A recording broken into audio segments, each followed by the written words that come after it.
Shalom. First and foremost, I want to give all praises, honor, and glory unto Yahweh, Bahashem, Yahweh Shai, Bahashem, Rahakadash. Double honors to the apostles of Great Millstone, and peace and salutations to the Akim who are tuning into these videos. In this video, I wanted to read this precept in Jeremiah 51 and read a few precepts about it. It's going into how Babylon is in the hands of the Heavenly Father, Yahweh, and he's being made to give out the wine of fornication and vain philosophies out unto the world. And that's what Esau Edom is doing right now in this situation that we find ourselves in. And for that is so that we can see how not to rule a society. Because Esau Edom is the last rulership before Yahweh Ba'ashem Yahweh Shai establishes true order down here. And so right now, what you're going to see before that rulership of the kingdom is a whole bunch of backwards, bizarre world behavior.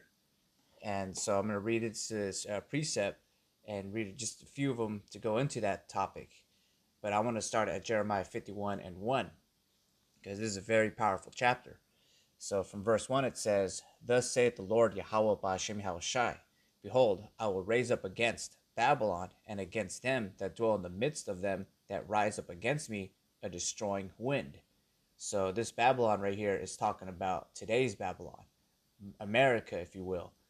And so when Yahweh Ba'ashem Yahweh Shai is speaking about this destroying wind, it's a judgment fit for this place, because this place is going to go out like Sodom and Gomorrah, and the inhabitants that align with it are going to go down with it.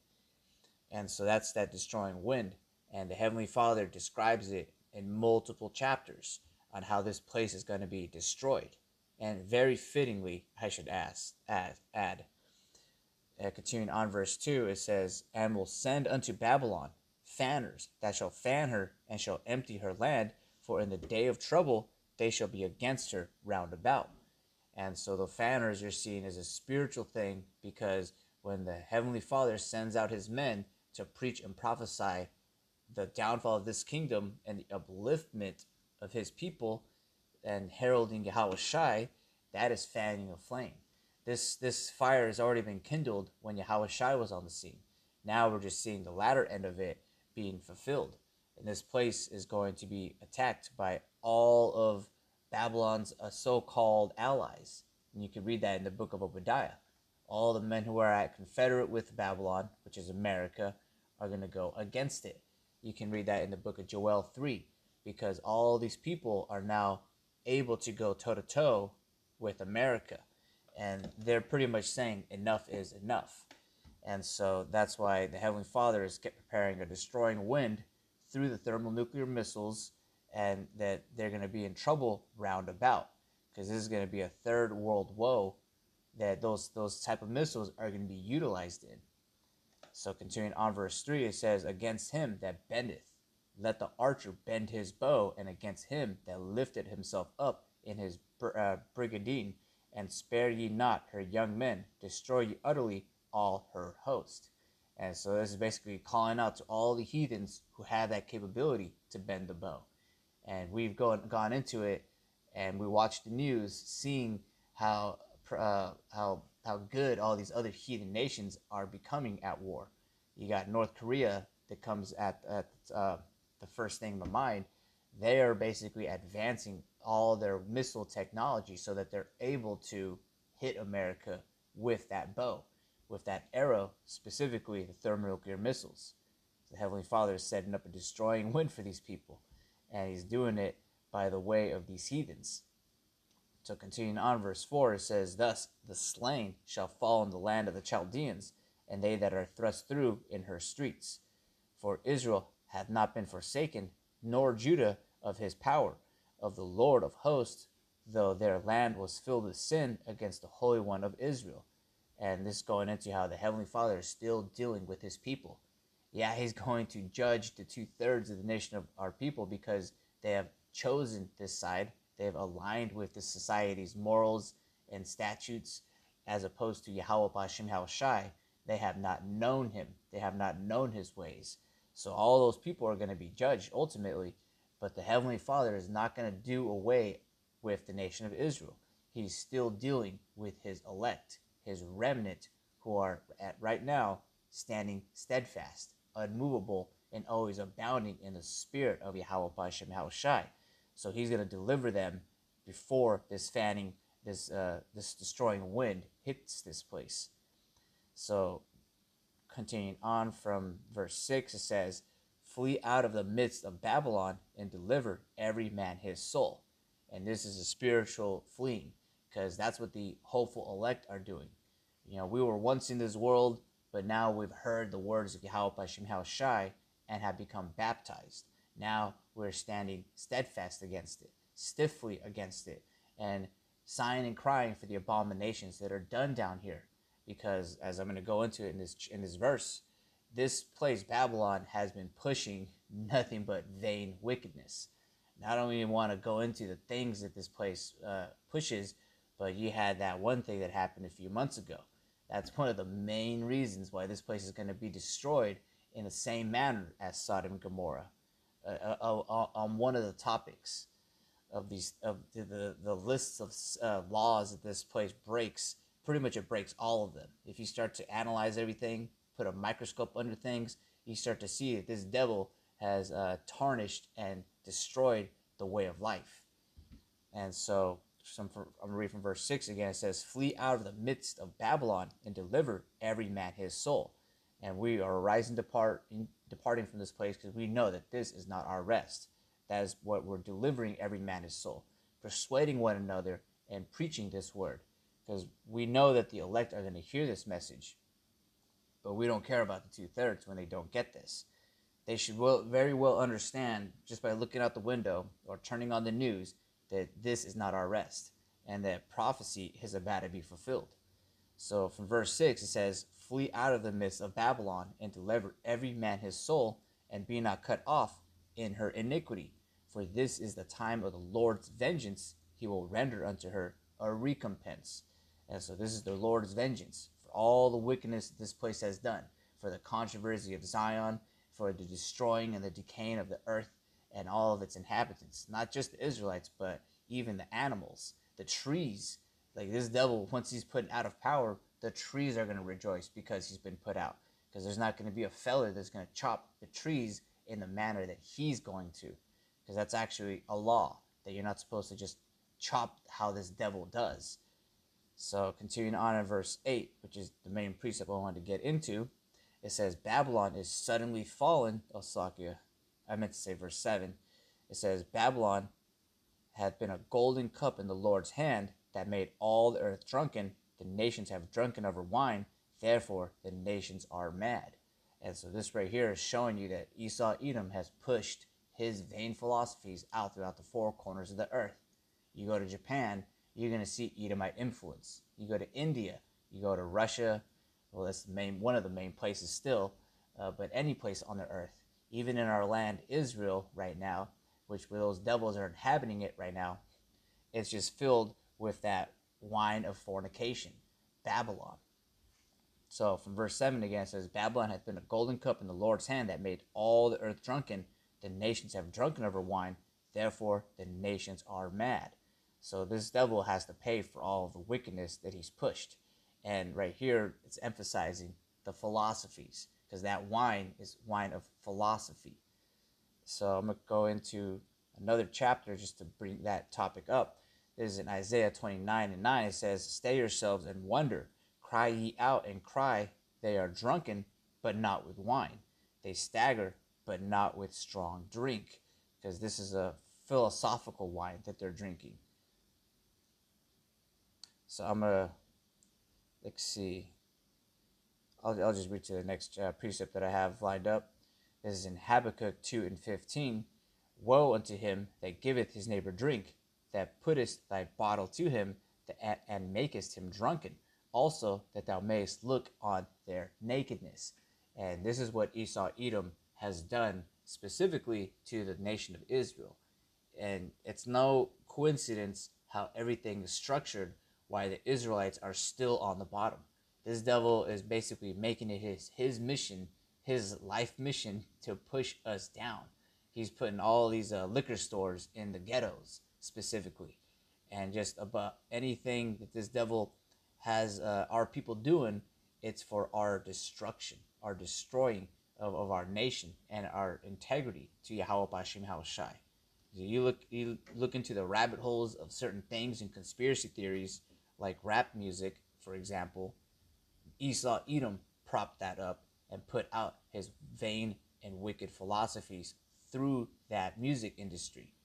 And so he's basically putting that wine of fornication and forcing our people to drink it. And that's why you got all these people who have all these negative vibration songs stuck in their mind. And that really goes into the vibration and the philosophies that this society pushes. And it's none other than Esau Edom is the culprit behind that. So as Habakkuk 2:15, woe unto him that giveth his neighbor drink, that puttest thy bottle to him, and makest him drunken also, that thou mayest look on their nakedness. Just even going into school, all the wicked stuff that they are forcing us to teach. A lot of the things that we learn in science class is basically just blasphemy. So this devil has a lot to pay for. Just thinking off the top of my head, all of the things, the accounts that this devil has done, because everything he does should be examined. Never trust thine enemy. And that's who we're coming to realize, that this devil is our enemy. So I'm going to go to another precept. This is in Proverbs 26 and 27. And this is going into the judgment. Because this devil is basically, with that wine of philosophies and wickedness, he's putting a stumbling block on our people. He wants us to fall. He ultimately knows that we are next and that we're going to rule in righteousness. So he's doing anything and everything in his power to upset that prophecy. And like how I was explaining with the music and the things that we learned in school, all these things were basically just a big plan for Esau Edom, because he was trying to establish his wicked rulership forever. But ultimately, the fact that he put that stumbling block upon us, the fact that he forced that wine of fornication onto us, it's going to turn around. Tables are going to turn. It's going to backfire on him. And so this is Proverbs 26 and 27. Whoso diggeth a pit shall fall therein, and he that rolleth a stone, it will return upon him. So all the stuff that Esau Edom has done wickedly to our people, it's going to turn back onto him. And you just can imagine the kingdom, how we're going to meditate terrors. We're just going to do it in righteousness. We're going to have to one-up this guy, because he did do a number on our people, but we're going to show him the whole alphabet. We're going to go harder on the paint when this devil is in captivity. And this last verse is in Isaiah 47, and you can read this whole chapter. I'll read the first verse, but the main point I want to read is towards the end of it. But it is Isaiah 47 and 1. It says, Come down and sit in the dust, O virgin daughter of Babylon. Sit on the ground. There is no throne, O daughter of the Chaldees, for thou shalt no more be called tender and delicate. Take the millstone and grind meal, uncover thy locks, make bare the leg, uncover the thigh, pass over the rivers. So this is basically speaking about Babylon's destruction. And it was once called delicate and tender. People looked at it and were astonished. You were once at one time able to come here to America and get a little piece of the American pie. The American dream was actually real. But now we're come to realize that it was all just a big hoax. And so now we're seeing this place being uncovered. And it's not as pretty as we assumed it was. Verse 3, Thy nakedness shall be uncovered, yea, thy shame shall be seen. I will take vengeance, and I will not meet thee as a man. And this is speaking about Yahweh Bashim Yahushai. Verse 4, it says, As for our Redeemer, the Lord of hosts is his name, the Holy One of Israel, Yahweh Bashim Yahushai. So I'm just going to go into it, because with those philosophies and things that he was pushing, it was because at one time he was in rulership, but now it looks like he's not. And you're really seeing how Yahweh Bashim Yahushai dictates what these people do. There's no such thing as free will, and they're just being led to a trap. So with all the wickedness that he's been prescribing onto our people, those are basically sorceries and enchantments, witchcraft. He was basically throwing evil onto us, trying to project it. But ultimately, you can't curse a person who Yahweh Ba'ashem Yahweh Shai blessed. So the elect are going to come out of all these things unscathed even. So jumping down from Isaiah 47 to, I'll start at verse 10. It says, "For thou hast trusted in thy wickedness, thou hast said, none seeth me. Thy wisdom and thy knowledge, it hath perverted thee. And thou hast said in thine heart, I am, and none else besides me." And that's what Esau Edom really thinks. He thinks he's going to get away with this. In verse 11, it says, "Therefore shall evil come upon thee, thou shalt not know from whence it riseth. And mischief shall fall upon thee, thou shalt not be able to put it off. And desolation shall come upon thee suddenly, which thou shalt not know." And this is going into the curses, when all these things actually affect Esau Edom. Verse 12, it says, "Stand now with thine enchantments, and with the multitude of thy sorceries, wherein thou hast labored from thy youth. If so be thou shalt be able to profit, if so be thou mayest prevail." And so right here is basically speaking to Esau Edom to continue doing this wickedness, because it was working for a while, but it's not working anymore. And it's verse 13, it says, "Thou art wearied in the multitude of thy counsels. Let now the astrologers, stargazers, the monthly prognosticators stand up and save thee from these things that shall come upon thee." And that's Esau Edom's left-hand side. He had all these high priests going into a whole bunch of wickedness to try to upset prophecies. And it's not going to work. Verse 14 says, "Behold, they shall be as stubble. The fire shall burn them. They shall not deliver themselves from the power of the flame. There shall not be a coal to warm at, nor fire to sit before it." It is going into the destroying wind, thermonuclear missiles, that all of those who are they're able to bend the bow are going to shoot at this place. And in verse 15, it says, "Thus shall they be unto thee with whom thou hast labored, even thy merchants from thy youth. They shall wander every one to his quarters, none shall save thee." And so that's basically the judgment for Esau Edom for pushing that wine of wickedness and vain philosophies onto our people and to the rest of the world. So with that, I want to give all praises, honor, and glory unto Yahweh, B'Hashem Yahweh Shai, B'Hashem Rakak Wadash, Shalom Akim.